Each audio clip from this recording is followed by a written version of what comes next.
Radio Lomé, il est 12h30 minutes.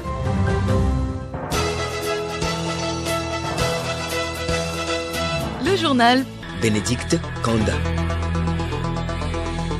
Bonjour à tous et bienvenue dans ce midi 30 sur Radio Lomé. Voici le sommaire. Les responsables des douanes, de l'éducation et de la justice, notamment des régions centrales, de la Kara et des Savanes, sont appelés à plus d'efficacité. Ils ont échangé hier à Kara avec le président de la République, Faure Essadimna Nyasingbe. 1h59, c'est le temps qu'il faut pour rentrer en possession du coût de préparation de son engin en cas d'accident. Une révolution de NCA Assurance à travers son nouveau produit NCA Speed, présenté ce matin à la presse à Lomé. Magazine Santé Plus, acheter ou mettre les repas chauds dans les sachets et assiettes en plastique est dangereux pour la santé. Un expert nous parle dans cette édition des différentes maladies auxquelles on s'expose. Et puis sport, football, la 14e journée de la D1 Lonato démarre ce mercredi et prendra fin demain. radiolomé.tg. Merci de nous rejoindre. Commémoration hier 24 janvier de l'attentat de Sarakawa. Il y a 49 ans que l'avion du feu président Nyasingbe Eyadema s'est écrasé. Il avait eu la vie sauve ainsi que d'autres occupants. La cérémonie commémorative a eu lieu à Sarakawa en présence du chef de l'État Faure Essadimna Nyasingbe. Le déroulé de cette cérémonie à Kara avec Théophile Dandako. Le chef de l'État, Faure Essadimna Nyasingbe, avait à ses côtés pour cette célébration Madame le Premier ministre Victoire Tomiga Dogbe, la présidente de l'Assemblée nationale Chantal Djibori Yawachiga, les membres du gouvernement et plusieurs autorités militaires et civiles. Le ministre d'État, Payadwa Bukwesi, a alors pris la parole pour présenter les réalisations du gouvernement ces dernières années. Les multiples batailles qu'il a fallu mener et que vous avez su remporter avec doigté en votre qualité d'homme d'État averti, en sont la parfaite illustration. Ces batailles, vous les avez livrées sans merci contre divers fléaux qui ont surgi de nulle part ces dernières années. Le ministre d'État a surtout relevé les efforts faits par le chef de l'État Faure Essadimna Nyasingbe dans plusieurs domaines, notamment la lutte contre les menaces sécuritaires. Face à la première attaque dans les régions des savanes, nos forces de défense et de sécurité ont livré une riposte féroce qui a permis de repousser l'ennemi grâce aux mesures préventives que vous avez fait prendre personnellement. Les populations des localités concernées, de même que les éléments de forces de défense et de sécurité, ont été soutenus par vous-même à travers plusieurs descentes sur le terrain. S'en sont suivies des mesures administratives, sociales et sécuritaires nouvelles. Plusieurs chorales ont entretenu l'ambiance, rappelant ainsi le souvenir de l'attentat de Sarakawa où le président Nyasingbe Eyadema est sorti vivant. Toujours à Kara, le chef de l'État Faure Essadimna Nyasingbe a échangé avec les directeurs régionaux des services déconcentrés des régions centrales de la Kara et des Savanes. Le point avec Hélène Assabi. Au cours de cette rencontre, le président de la République a réaffirmé sa volonté de renforcer davantage les services déconcentrés pour une mise en œuvre accélérée et efficace des projets structurants de la feuille de route dans les secteurs à fort impact économique et social. Les acteurs étatiques en région et dans les préfectures doivent, à l'instar des plus hautes autorités, faire preuve d'agilité et de capacité d'adéquation tout en intégrant constamment la donne sécuritaire pour maintenir la présence et la proximité de l'État auprès des populations sur toute l'étendue du territoire. À l'issue des travaux, les participants ont exprimé leur gratitude au chef de l'État pour cette opportunité d'échange et sa disponibilité d'écoute. Ils se sont également engagés à poursuivre la mise en œuvre et le suivi diligent des projets de la feuille de route. En rappel, la feuille de route 2020-2025 est fondée sur la vision de faire du Togo un pays en paix, une nation moderne avec une croissance économique inclusive et durable. Elena Sabi, activité de la première ministre, Victoire Tomiga Dogbe, a visité hier à Koloware, dans la préfecture de Tchamba, le centre des personnes souffrant de lèpre. La visite de la première ministre à ce centre est un soulagement pour les responsables et tout le personnel, preuve qu'ils sont soutenus par le gouvernement dans leur action humanitaire. Des doléances ont été présentées à la chef du gouvernement qui les a pris à cœur. Nous écoutons la sœur Claire, responsable du centre. Nous avons la prise en charge des PV-VIH. Ce qui nous est plus difficile, c'est la prise en charge des enfants vivant avec le VIH et les enfants affectés par ce VIH. Nous avons les lépreux qui sont là, nos parents sont toujours là. Sous notre couvert, les soins, les aliments gratuitement toujours pour eux. Il y a eu un nouveau cas de la lèpre, mais actuellement ils ne feront pas les séquelles que nos anciens ont vécues avant d'obtenir les soins propices pour eux. Actuellement, il y a quelques rares cas qui nous viennent souvent vers du Bénin d'ailleurs. Avec nos partenaires d'outre-mer, ils nous soutiennent, mais maintenant, vu la pandémie du Covid, cela a ralenti. Et aussi, ils ont moins de soutien pour nous venir en aide. Madame le Premier ministre est venue nous saluer, nous remercier pour ce que nous faisons. Elle a vu, elle a constaté toute l'œuvre que les missionnaires, Sœur Notre-Dame des Apôtres ont fait ici depuis 1935 à Koloware. C'est une grande joie et nous saluons le chef de l'État qui a pensé à nous, à ce village qui fait partie aussi du Togo, qui a besoin d'un soutien, d'un regard, d'une sympathie de la part du président et de son gouvernement. Pour le point focal, la tuberculose et lèpre du centre de Koloware, le traitement et la prise en charge de cette maladie sont efficaces. Le mal a été longtemps considéré comme une maladie de la honte, mais qui aujourd'hui est maîtrisée par la science. Témoignage d'un lépreux, il s'appelle Jori Djato, délégué des lépreux pris en charge par le centre. Ça a commencé par les boutons, les taches sur le corps. Quand je suis venu dans le centre m'a pris en charge. Comment ça s'est fait? On m'a donné des comprimés et c'était gratuit. Et je venais prendre ça par mois. C'est le centre qui me prend en charge, je ne paie rien. Les pansements se font aussi gratuitement dans le centre. Je me sens tellement soulagé et je suis content par rapport à la prise en charge à Koloware. Les 3 jours que nous avons La lèpre dont la journée sera observée le 29 janvier prochain est une maladie contagieuse et elle existe toujours dans notre pays. Elle se transmet par des gouttelettes d'origine nasale lors de contacts étroits et fréquents avec des personnes infectées et non traitées. Santé toujours, l'utilisation du plastique contribue à créer une vie moderne et simplifiée. Il a permis des transformations dans les soins de santé avec la fabrication des seringues, des emballages et tubes des produits et médicaments jusqu'aux prothèses. Le plastique est aussi utilisé dans bien d'autres domaines, mais il est devenu l'un des plus grands défis environnementaux et sanitaires à relever de nos jours. Les plastiques polluent l'environnement à longueur de journée puisqu'ils ne pourrissent pas vite, empoisonnent les animaux lorsqu'ils les avalent et créent à l'homme diverses maladies.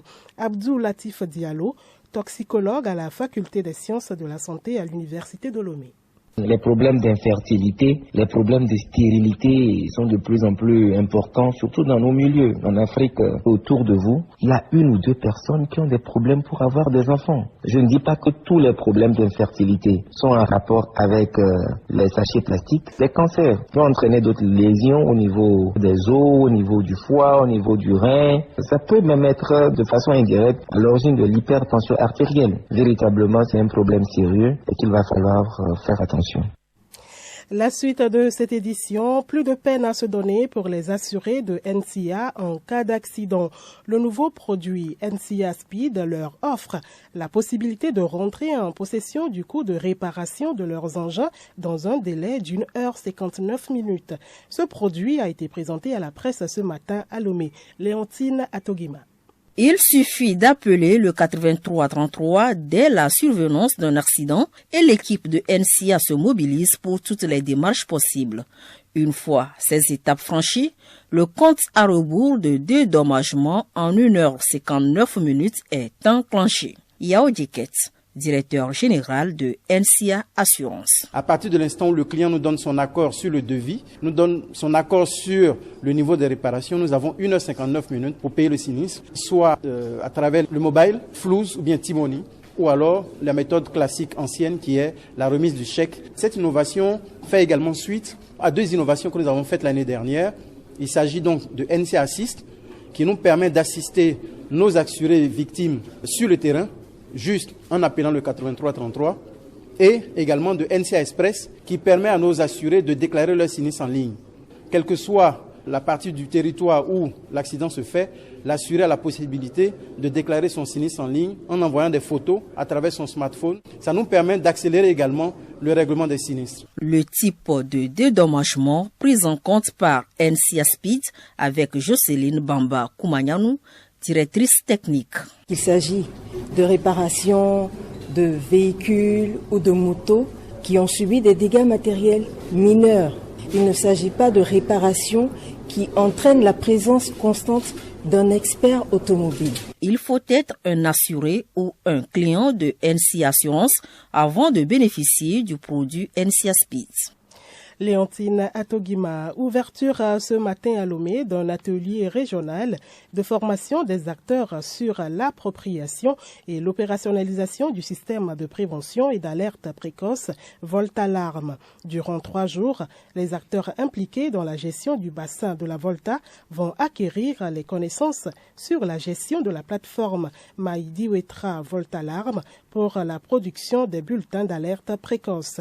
L'atelier est organisé par l'autorité de régulation du bassin en partenariat avec la Fondation CIMA et le ministère en charge des ressources en eau du Togo.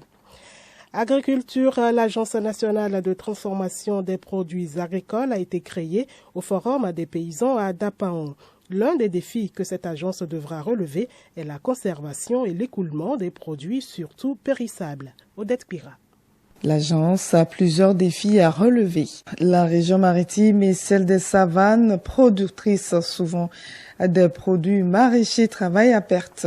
Les produits comme la tomate, les concombres sont difficiles à conserver à cause de l'absence des unités de transformation. Douti Lardja, directeur de la protection des végétaux. La difficulté majeure pour les producteurs, c'est qu'ils produisent au même moment, en quantité, ce produit qui est la tomate, et ils ont souvent de la peine pour écouler le produit. Comme c'est produit en quantité, le prix chute souvent et vraiment les producteurs sont obligés de le vendre à vil prix. Cette difficulté d'écoulement du produit pousse plutôt à penser à l'installation d'unités de transformation de ces produits en produits finis. Et surtout le marché vers l'extérieur qui n'existe pas.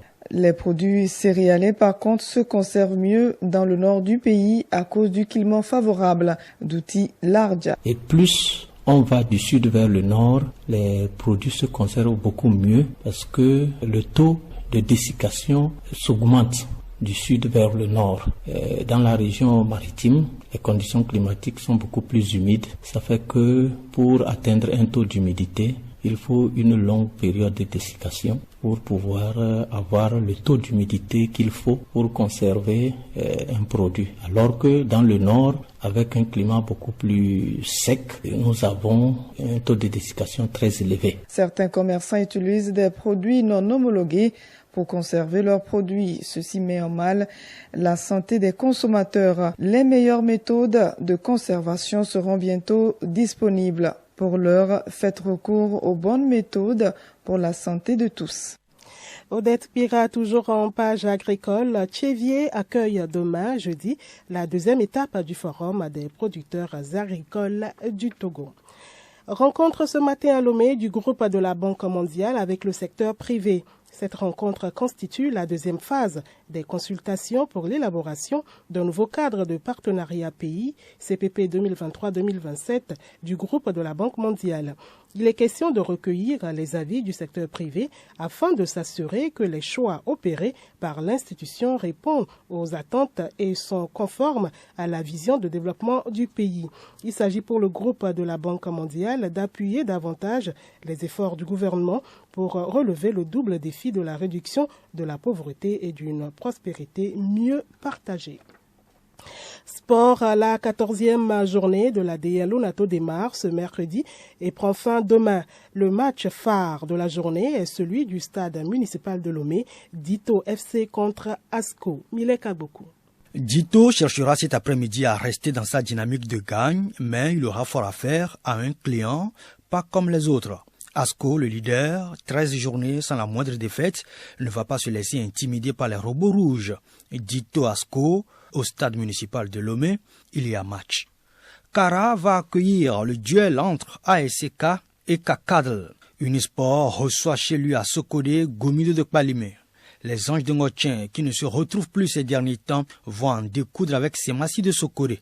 Ce jeudi, à Sokodé, pour la fin de cette 14e journée, Sarah Joutambo, puis AS Togoport, reçoit Entente 2 de Lomé. Les résultats de tous ces matchs de cet après-midi à suivre dans l'édition de 19h. Il est 12h44. L'information insolite du journal pour terminer. Drôle de mésaventures vécues par une trentenaire origine de Rhône en France. La passagère s'endort dans le car et se réveille paniquée dans le noir complet, oubliée au dépôt sans avoir la moindre idée d'où elle se trouvait. Heureusement, elle appelle la police qui a pu géolocaliser son téléphone et a pu la récupérer.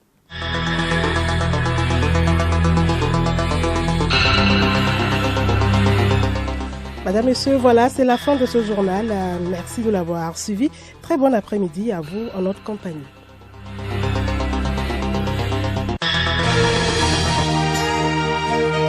Radio Lomé, boîte postale 434, email radiolomé@radiolomé.tg. radiolomé.tg